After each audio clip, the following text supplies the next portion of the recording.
I trust you enjoyed the invigorating concurrent track presentations. Let us now focus on the third keynote presentation for the day.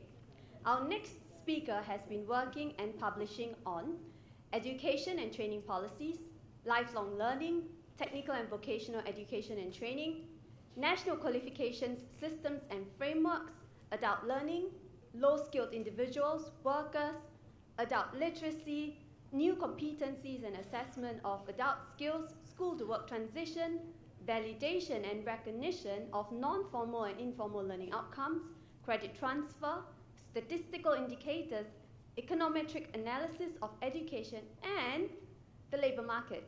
Today he'll be presenting on the topic recognizing all prior learning outcomes, do's and don'ts. Let us put our hands together for Professor Patrick Werquin from CNAM, or the French Tertiary Research and Adult Education Institution in Paris, France.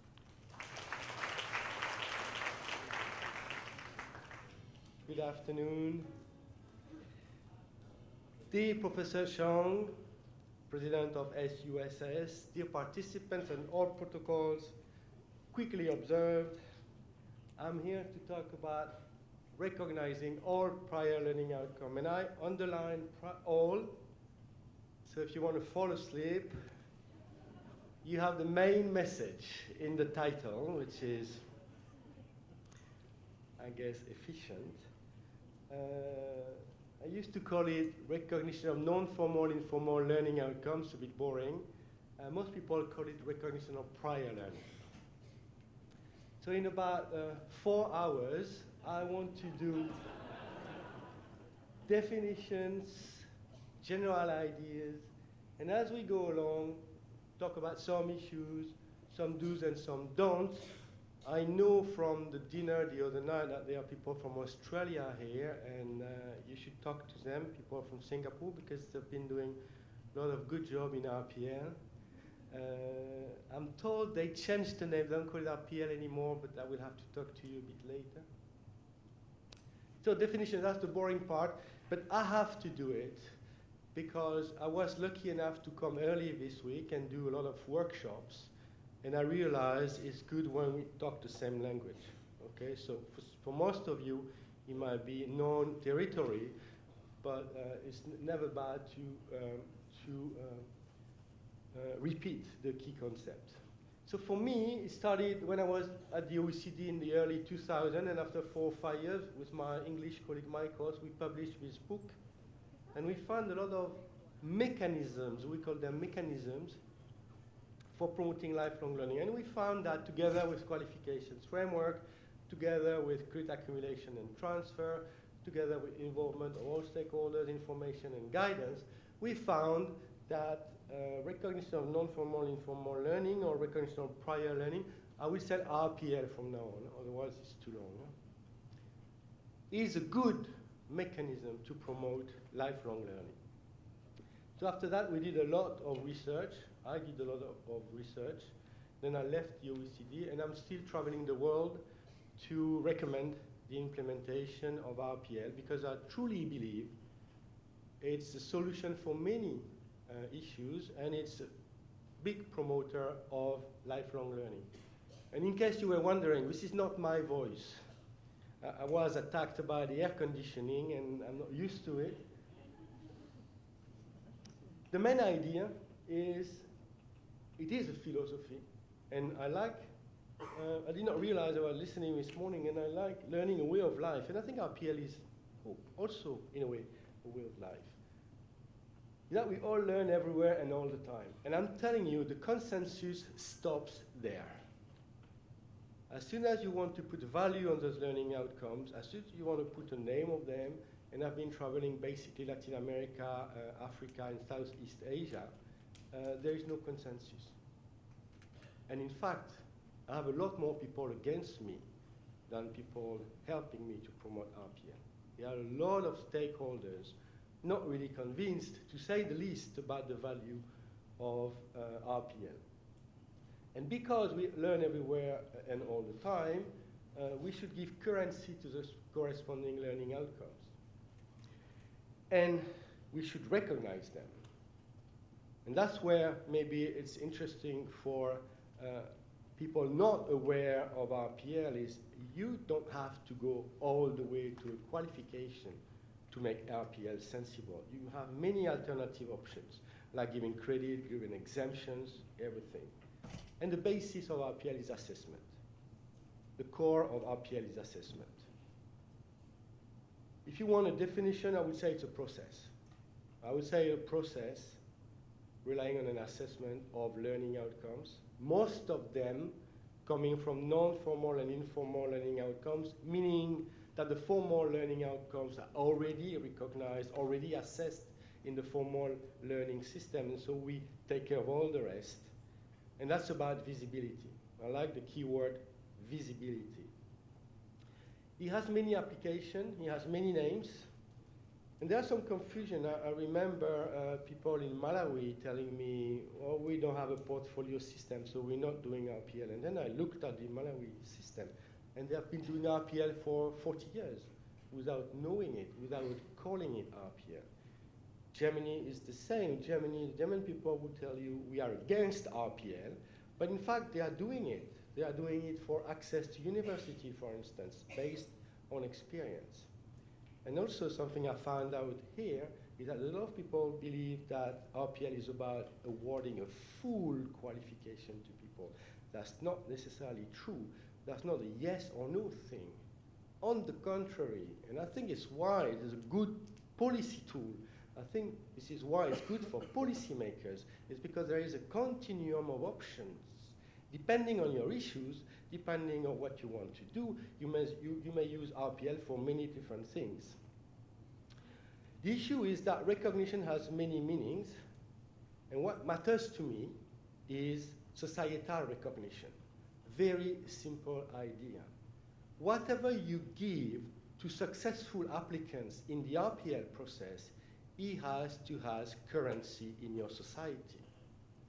Assume you deliver a qualification to someone who meets all the standards, and this someone goes in the street with a piece of paper it's just got. An employer will say, I don't know what it is. I don't recognize it. The parents once told me, what is it you gave to my children? You know, they never went to school. And you gave them a document showing competencies. I don't believe in it. So this societal recognition is the core of RPL. And by the way, this is not specific to RPL. I know a lot of countries, and I will not name them, but I know a lot of countries where a tiny, tiny Microsoft certificate has a lot more value than the PhD from the local Ministry of Education. Because people know exactly what is behind the Microsoft certificate, where they don't really know what is behind the standards of the ministry, the local Ministry of Education. Something that policymakers could never understand, and that is very clear to me, is that RPL doesn't necessarily mean the same level of formalization for everybody. Assume you are an assistant nurse and you want to become a nurse. You have to do a very formal process, very sound assessment with quality assurance and everything. Because eventually this nurse will take care of you next time you have a car accident. So you don't want this nurse to be, you know, lightly assessed. Okay, but we also have evidence that a lot of senior people, for instance, they want a certificate to look good with the grandchildren. You look at the adult learning service, very often you find senior people saying, well, I don't really need, I'm retired anyway, but you know, I want something to put on my wall. I want to be legitimate when I told my grandkids to do their homework. So for that, you may not need a very formalized, maybe a small portfolio, small certificate. And why I'm saying this, because it has an impact on cost. It has an impact on cost. And some of my colleagues made the big mistake of letting policymakers believe that RPL is free. RPL is not free, especially when you need a very formalized assessment process. But RPL is cheaper than formal education and training. Okay, that's different. So it has many names: prior learning assessment and recognition in Canada, accreditation, but forget it because it's not correct accreditation. You should keep accreditation for institutions and validation recognition for people. The Quebec people say recognition of acquired competencies makes sense to me. European Union would say recognition of learning outcomes, which makes sense to me too. I invented the boring one. Recognition of non-formal, informal learning outcomes. I'm sorry, but says what it does and it does what it says. I had a big fight in France because they call it validation of experiential learning outcomes. And that's almost the perfect one, but not validation. Because validation is the technical part. I would have said a recognition of experiential learning outcome. That would have been perfect. But validation is technical. It's not because you and me, we decide that someone has the level, meets the standards, we award a master, and then this master goes in the street and nobody recognizes. That's the recognition that matters, not the validation. Some people say validation of prior learning, and everywhere, everybody would understand RPL. So I think the last one is not bad. It's not bad. And sometimes, with all due respect to UNESCO, sometimes people want to create something, so sometimes we go for recognition, validation, accreditation. But again, accreditation is for institutions. Otherwise, you're really confusing everybody. Application, full qualification. France does it, Ireland does it, Netherlands does it, Norway does it. I think South Africa does it a little bit. Denmark, some other. Partial qualification or partial certificate or block of competencies. I think that's the future. When you do survey like PIAC, we were talking about PIAC this morning, or any kind of survey about what you do at work, nobody would use the entire set of competencies that are described in the qualification in the everyday life. You know, they just do use a piece of those competencies. So maybe a block of competencies should be enough to give people a job.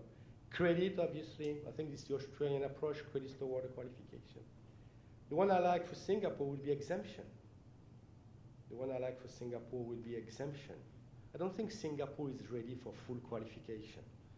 The society is not ready for that.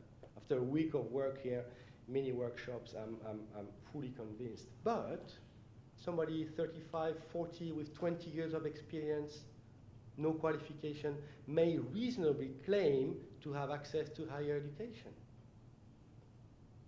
Positioning is also a very good idea. Before you do formal learning, you position the people.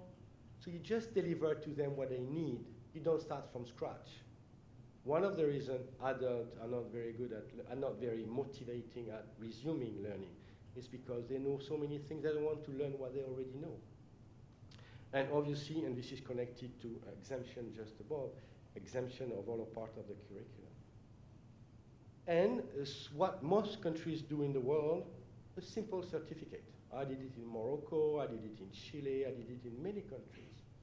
You strike a deal with the local company, they're dying to find workers, and they want this and this and this for competencies. That's all.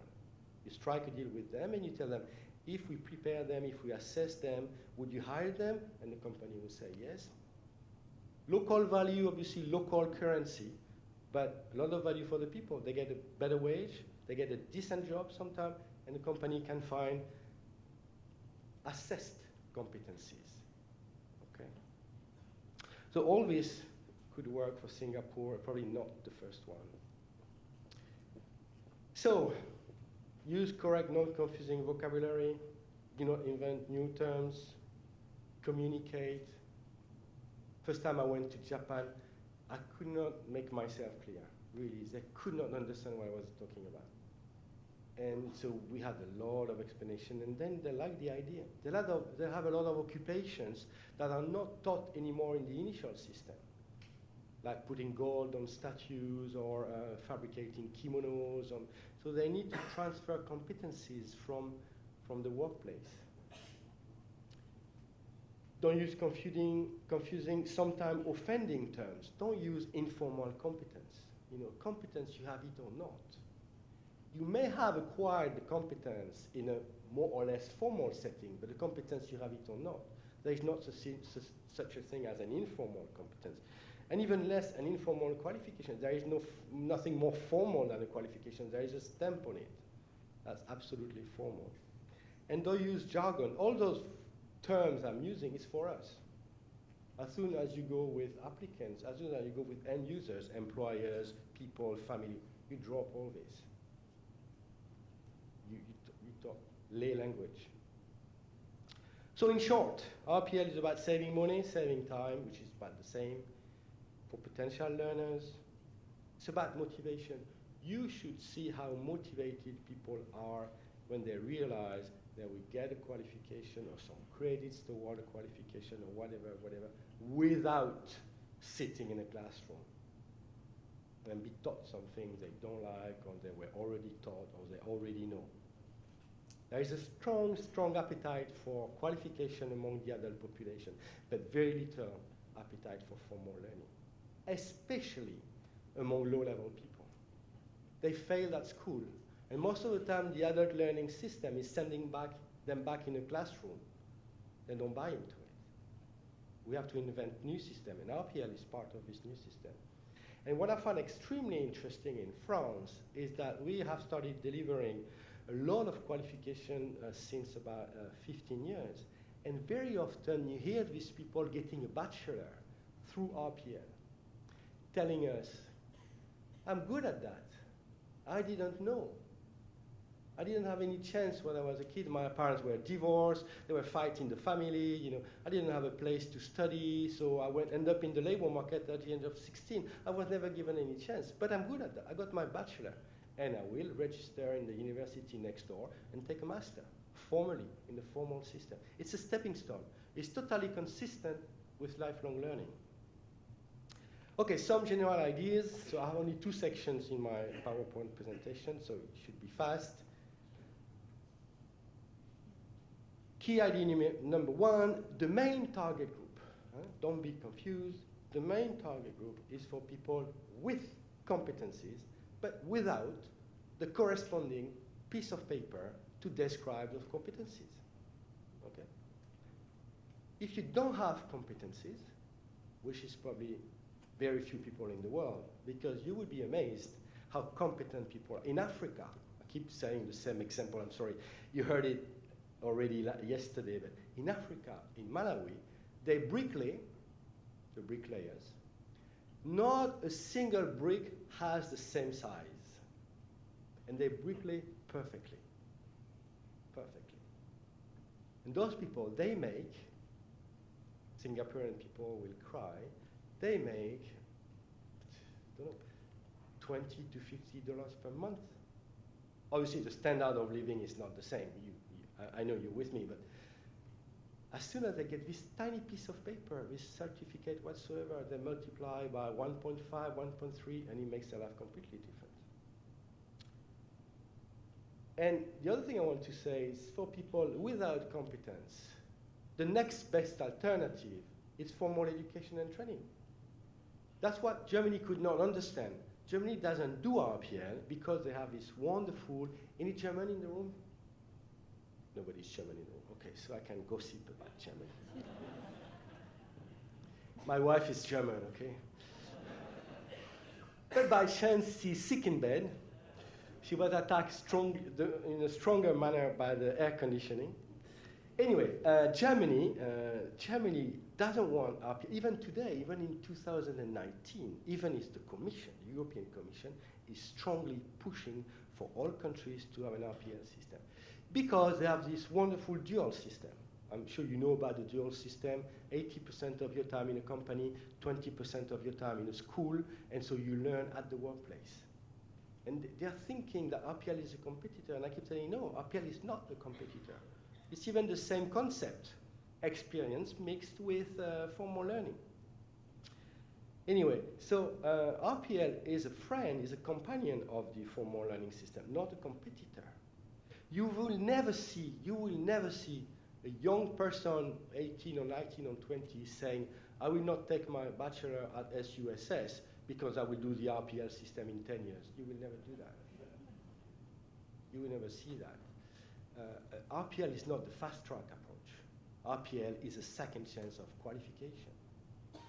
RPL is for those people I was talking about. People couldn't go long enough to school or had issues when they were young, and still they are full of talent. And that's the case of most of them. You should see the suburbs in Paris. When you're born in a suburb in Paris, it's over. You will never study. We have perfect social reproduction in France, the country of liberty, equality, fraternity, whatever. Perfect social reproduction.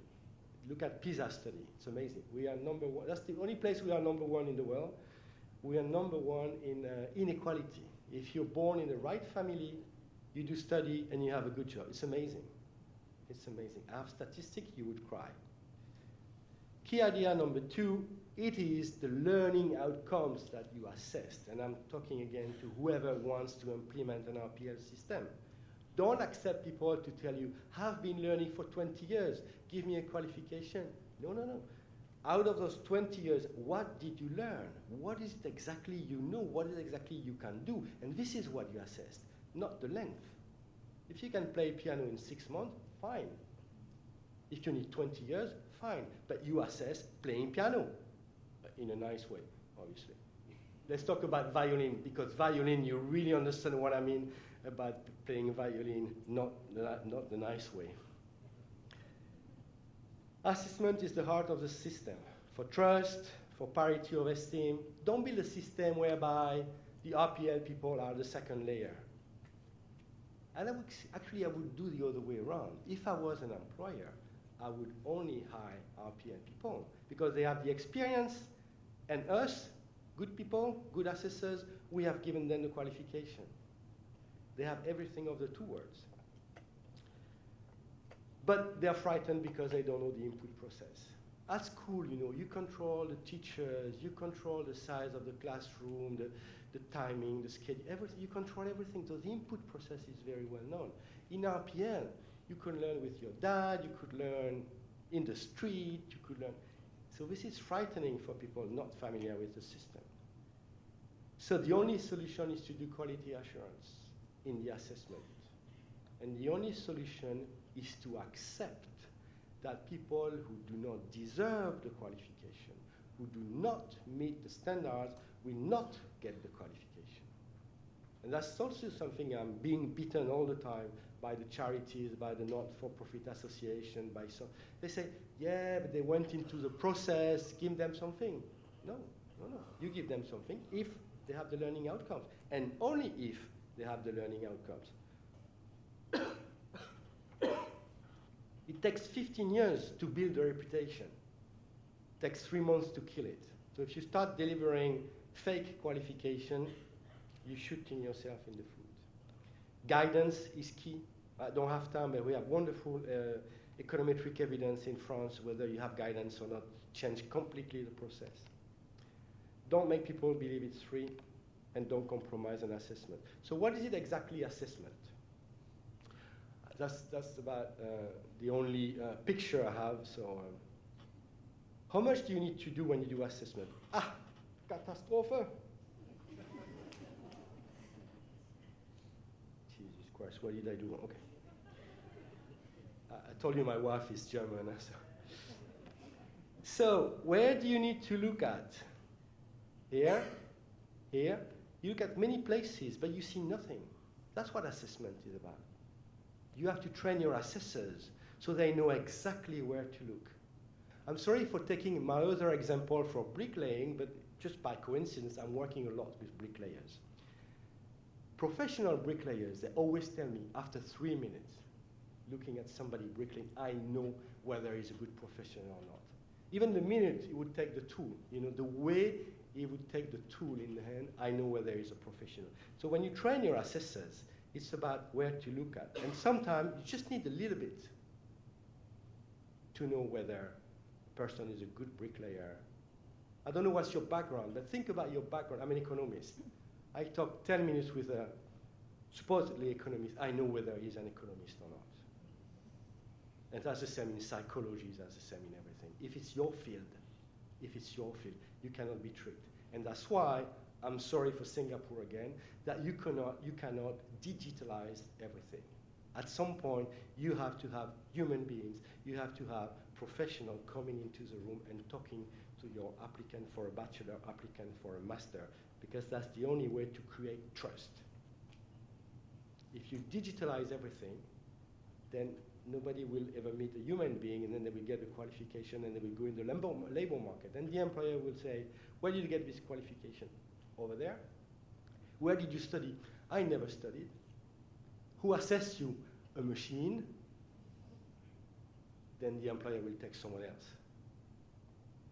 Okay, that's my favorite picture.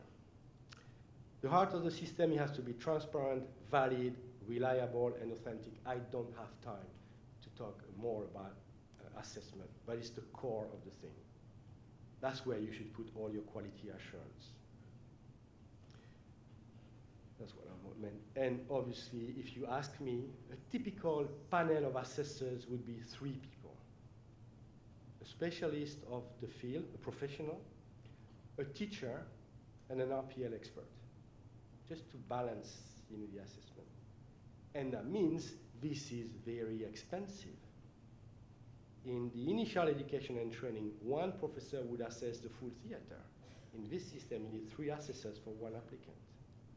But at the same time, we are not talking about the same numbers.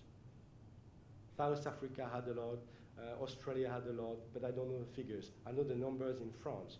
We are qualifying about 10,000, 20,000, 40,000 people per year over the last 10, 12 years. And we are in the formal education and training system, we are delivering 1.5 million qualification every year. So it's not on par. It's just a second chance for some very talented people who could not get a qualification. Something I like a lot is don't ask the RPL system to do more than the formal learning system. It shouldn't do less, but it shouldn't do more. And in the formal learning system, the assessment is also random. It's also random. You are not assessed on everything. Okay? Your dentist wasn't assessed on everything. He passed on average, right? Maybe he failed pain control. And you don't know. Well, eventually you get to know that he is not good at that, right? But he was assessed on average. In my country, you can go all the way to master, having 51, 100 every year. Some brilliant people having 95, 95, 95, and 3, another one will not make it. Obviously, it doesn't exist, but in theory it's possible. That's what you have to, it's becoming technical a bit, but I'm sure you will understand. The issue is about the standards you're using and the procedure you're using. And basically, you should use the same standards. They should be given by the Ministry of Education, by SUSS, by the people already in the formal learning system. They should tell you what you expect for such master, what you expect for such bachelor. But then the way you assess people should be different, okay? And I like this one a lot. I could never find the exact reference, but I like it a lot. You should use the same standards, but you should accept that the golden fish is not asked to climb the tree. And you should accept that the golden fish is assessed in a different way than the monkey. But the standard should be the same for everybody. Okay? In my country, we don't do anything good actually in France, but there is something interesting in France. You have 4 ways to get the exact same qualification. Initial education and training, continuing training, apprenticeship, and RPL. And by law, you get the exact same qualification. You cannot say, oh, you got it through apprenticeship, I don't want you, or they will find excuses for not taking you, obviously, but you cannot use that. But people are not assessed the same way. Sometimes it's a portfolio of competencies, sometimes it's a written exam, sometimes it's a test, sometimes it's an interview. That's the process, not to be confused with the standard. The standard should be the same for everybody. In practice, it could be simulation, observation, portfolio, written examination, test, interviews, panel, practical task. There are many. And again, I don't have time in half hour to describe all this. Just one thing maybe, the two first are interesting because it's always interesting to see people in their context. Again, there is no agreement on the concept of competence in the world. Europe is funny because you have England, France, and Germany together. They are the closest possible countries, and nobody has a clue what is a competence. Or nobody is sharing the same concept of competence. But it's interesting that most people would agree that a competence is in context. You have to see people using their competence in context. So you can do observation. You can go at the workplace and look at people working. But employers do not like that. That's a strong disruption of the working process. So you can simulate the working environment. Portfolio is what most countries would do. Virtual reality is my hope for the future.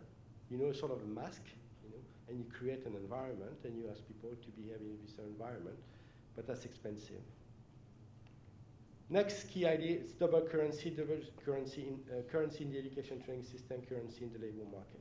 And you have all the goodies that go with a qualification. But you have to build the rationale, and the rationale has to go beyond the individuals. It's also good for employers. It's also good for the country. I'm sure you heard about the business climate. What is it companies in the world look at before investing in a country? They look at the business climate. Number one indicator in the business climate is war or no war. That makes sense to me. But number second or three is the level of qualification of the workforce. Because investors, they want to invest where you see visible competencies.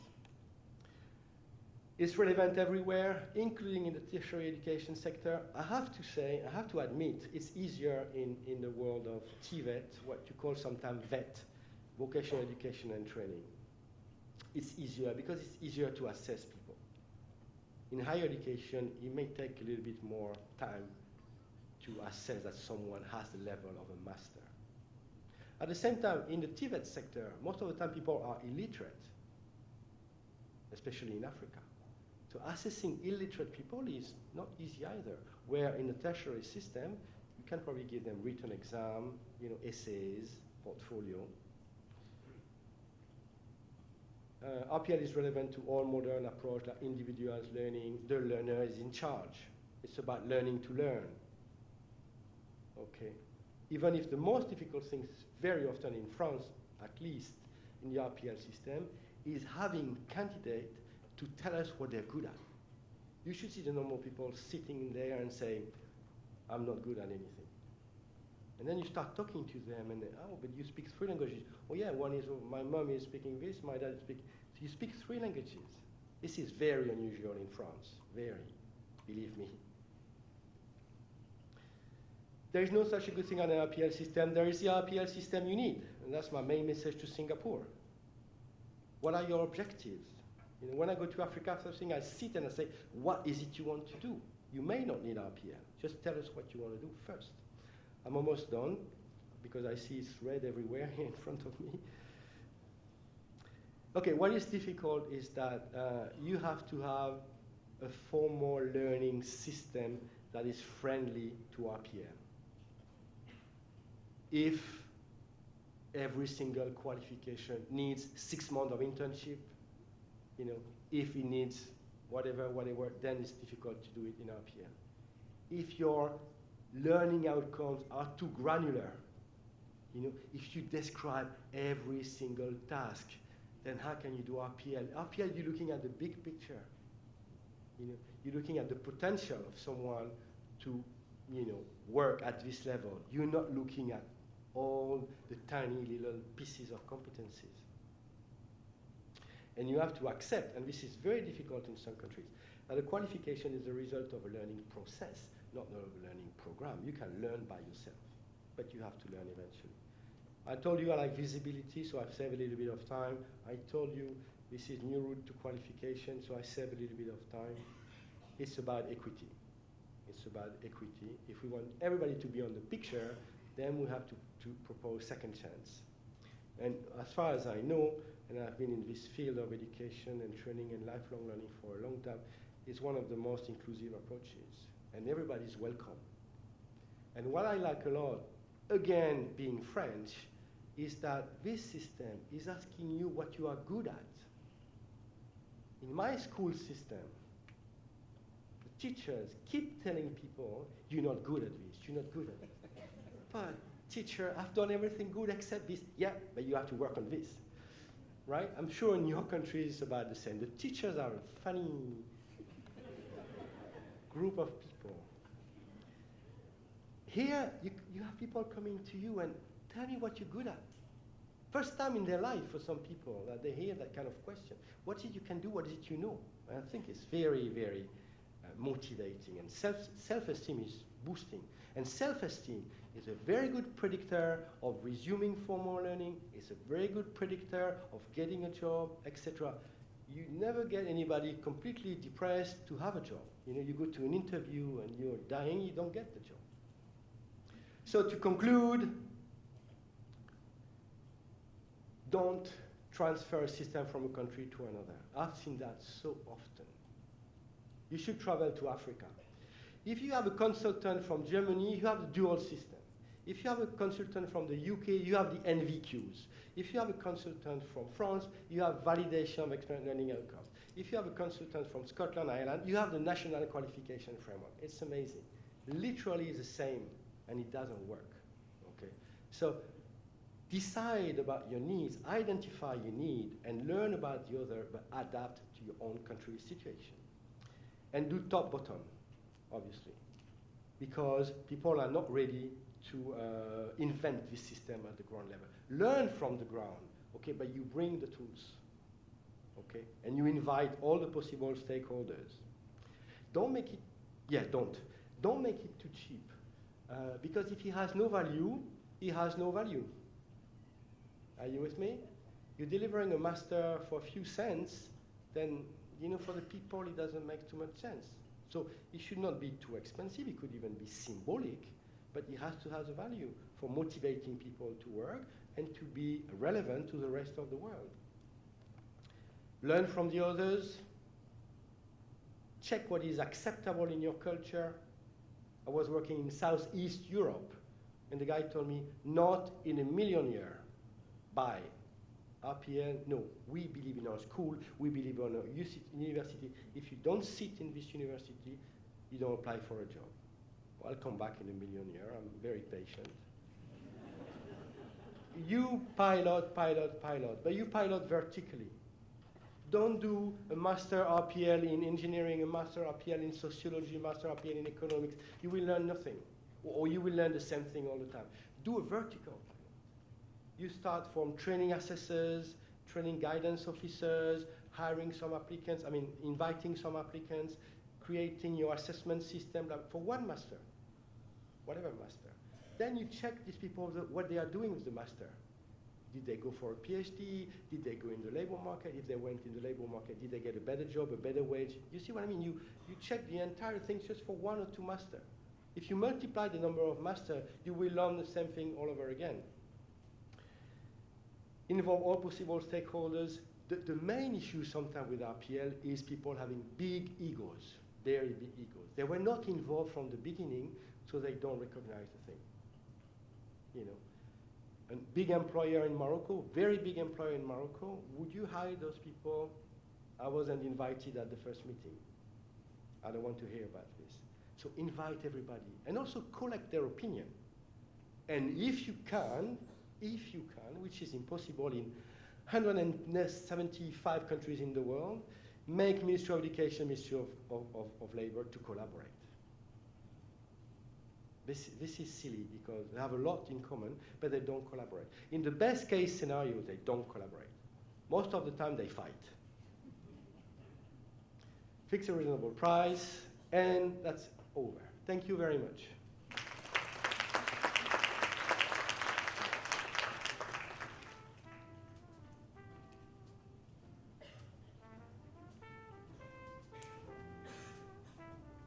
Thank you, Professor Werquin.